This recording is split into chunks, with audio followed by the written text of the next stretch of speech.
वेदांत विज्ञान सुनिश्चितार्थ संन्यास योगात् यतयः शुद्ध सत्त्वाः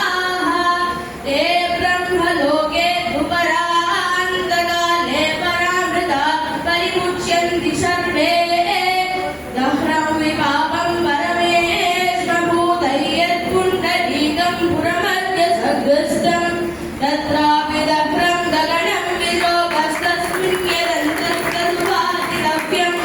यो वेदादौ स्वरप्रोक्तो वेदान्ते च प्रतिष्ठितः तस्य प्रकृतिहीनस्य यः परः स महेश्वरः।